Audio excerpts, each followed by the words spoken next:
Привіт. I'm Chuck Olenek. I'm a Ukrainian-American. I was baptized with the name Yaroslav.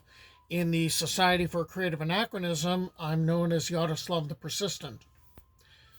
I was brought up in a Ukrainian household, so I grew up speaking the language, which is still sort of working for me, and raised on a lot of the stories. And when I entered the society, I started doing a lot more research into Slavic lore and mythology and customs, and I wanted to be able to share them with a larger audience in the society. So I decided that I would make videos and put them up on my YouTube channel in order to do this, so that this would be at least a starting place. Maybe this will pique somebody's interest.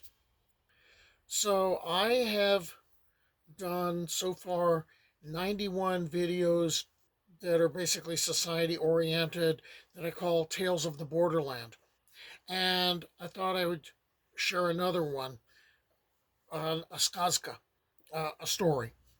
And in Ukraine, the peasantry had believed in the existence of small beings of vaguely defined form. They were called Zluidni, and or Zluidni, who bring zlo or evil to basically anybody they come in contact with. And I'd mentioned them in a previous video of how they were the fruits of Mara's womb, and they could come in a lot of different forms. So there's bida or poverty, and there's grief, and you have fever, nedolia is harm, neschestia, that's misfortune,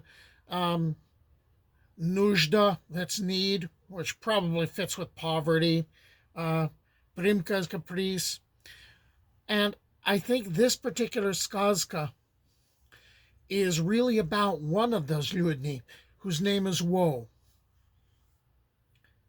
So, in a small village, do not ask me where, there lived two brothers, one of them rich, the other poor. The rich brother always had such good luck. In everything he undertook was always successful. He made profit out of any venture that he touched. The poor brother was largely penniless. In spite of all his trouble and all his work, he had nothing whatsoever. The rich brother became still richer, moved into a large town, and he bought a big house. And there he was not just a merchant, but a prince amongst the merchants. The poor brother became somehow poorer still, so poor that very often there was no crust even in the chata, the peasant's cabin, and the children, all forlorn, miserable little things, cried for food. The poor brother's heart was breaking at this, and this poor man, let us call him Ivan, he decided one day to call upon his wealthy brother, whom we'll call Fedor, and call upon him for aid.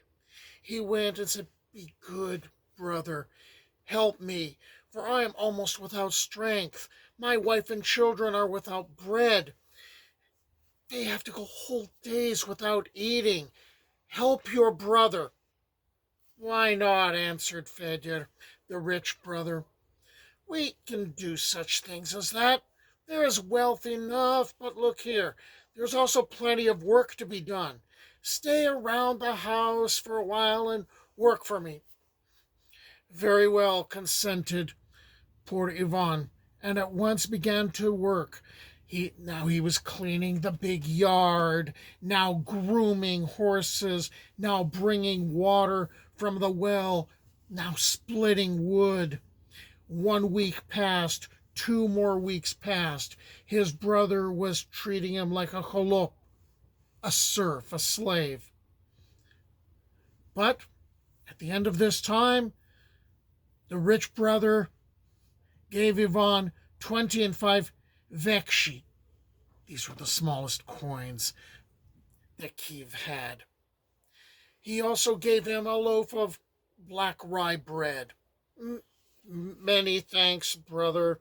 Um, Many thanks, said Ivan humbly, and was ready to leave for his miserable home. Evidently, Fedor's conscience got the better of him, and he called back to his brother, "Why so prompt? Tomorrow is my name day. Celebrate with me. In fact, bring your wife." Poor Ivan went home to his chata, got his wife, and he put on his miserable gray kaftan, his halat, which he was so embarrassed to wear in this fine company. His rich brother Fedor was too busy receiving his numerous friends and admirers, all of whom came to tell him how they loved him and what a good man he was. The rich merchant thanked his guests for their love, and bowing low, begged their dear guests to eat, drink, and enjoy themselves. There was no time left for poor brother Ivan, nor his wife. They sat entirely overlooked, timidly in one corner, quite forgotten, quite unnoticed.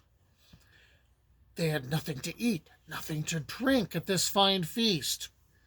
But when the crowd was ready to say goodbye, before going away, the bright, light-hearted guests bowed low to their host and told him many lovely things, and poor Ivan did likewise.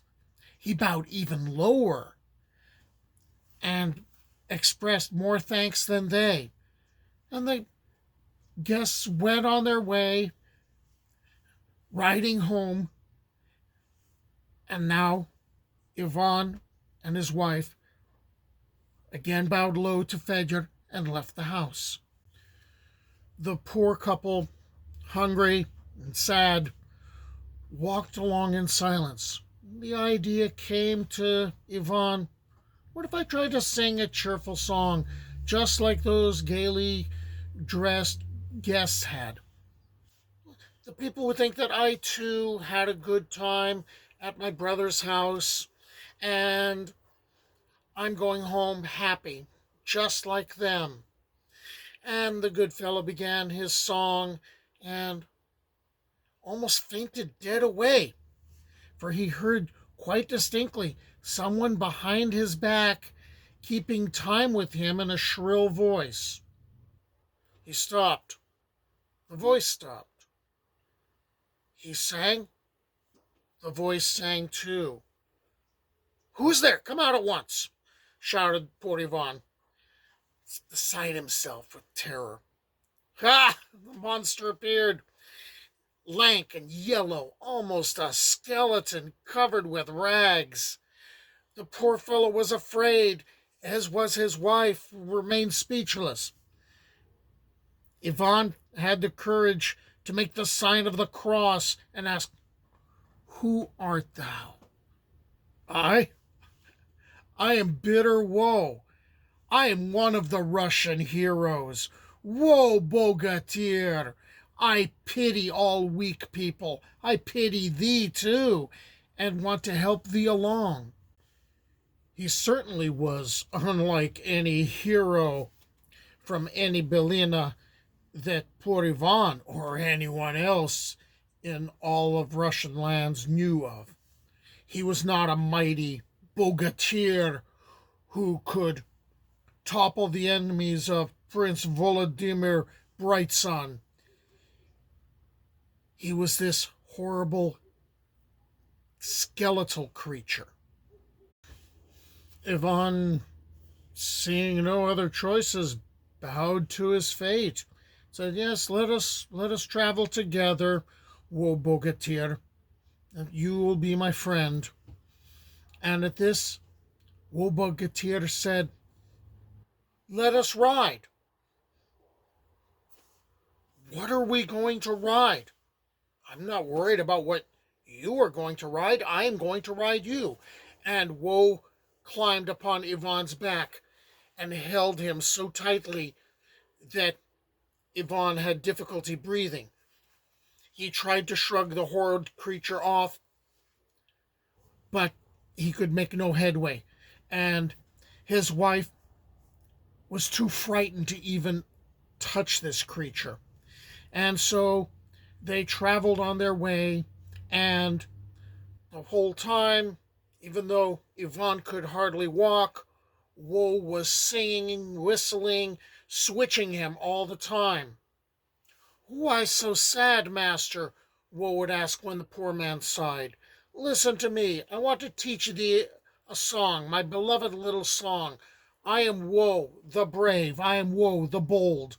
He who lives with me will have his griefs controlled, and when money is lacking, I'll find him gold." "Master, you have 25 vekshi. I can hear them jingling in your kalita, your purse. Let us go buy some green wine. We'll have a jolly good time." And the poor man obeyed. They went and they spent all on drink. On the next day, Woe began to sigh and said, "I have a drunken headache. Let us drink more." "I have no money," answered Ivan. "Hast thou forgotten my little song?" "Let us sell your sheepskin coat. It will be spring soon. You won't need that." "Let us trade the harrow, the plow, the sledge for money, and let us have a good time." The poor, weak man had no courage to refuse. He was under the influence of Woe. Woe had become his master and ruler. They went to a kabak, a tavern, and spent everything, drank, sang, and had a good time. On the next day, Woe sighed again and said to the peasant time and time again, "Let us drink, let us have a jolly time, let us sell or trade everything left, even ourselves." Then Ivan knew his ruin was near. He decided that he had to deceive the sorrowful Woe. So he said, "I heard the old people said that behind the village, near the dark forest, there's a buried treasure, a great treasure. But it is buried beneath a large, heavy stone, too heavy a stone for one man to be able to move. If we could only remove that stone, you and I, Woe Bogatir, we could have a good time, and we would have plenty to drink." "Let us hasten," said Woe. He screamed the words. "The bitter Woe is strong enough to do harder things than to move stones." They went a roundabout way behind the village and near the great forest. They saw the great big stone, such a heavy stone that 5 or 6 strong peasants would not ever be able to move it. But our poor fellow had his faithful Woe Bogatir, and Woe Bogatir removed it at once with the help of Ivan, and they looked inside. Under the stone there was a pit, a great dark pit. At the bottom of that pit, something twinkled. And the peasant said to Woe, thou bold Woe, jump in there, throw out the gold to me, and I will hold the stone." Woe laughed out loud. He jumped in.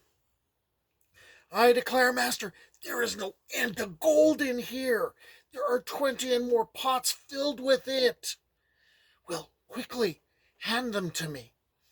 And Woe handed a pot to Ivan, and Ivan dropped the stone in place, trapping Woe, and he hid the gold under his tunic and went home.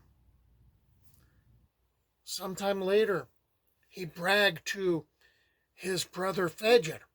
"I was trapped by this creature, Woe Bogatir, and he was leaving me even more penniless than before, and yet I managed to confound him, and I got a pot of gold. I'm rich. I'm rich, brother. I'm going to be like you." And Fedor asked, wait, there's more gold down there? And you just left it? Yes, I left it. With Woe, I trapped him beneath the stone. He would need help to move that stone to get out. I'm going to take care of this. And Fedor went behind the village and near the forest, and he found the great stone, and he called down to the creature Woe Bogatir, and he said, I will help you lift this stone, but you must pass up the gold. And together, Fedor, the rich brother, and Woe Bogatir moved the stone somewhat, and pots of gold began to be passed out. Except this time, Woe Bogatir was clever and waited for his opening. And when he saw it, he darted out of the hole, and he rejoiced that he was free again. And he leaped upon Fedor's back. And no matter how Fedor worked, Fedor could not dislodge him. And he tried to blame his brother. It was Ivan who trapped you. It was Ivan. You should punish him. Oh no, we are not going to be separated. And I hear coins jingling. We must go and drink, brother. And in time, Fedor became impoverished. And what did Ivan do? Ivan took the gold. He made himself wealthy. He bought a house in town. And he became a man of means. His wife and children never went hungry again. It was at the feast I heard this tale. There it was, I drank mead ale. Though it flowed down my beard, my mouth stayed dry, for never a drop passed my lips, swear I.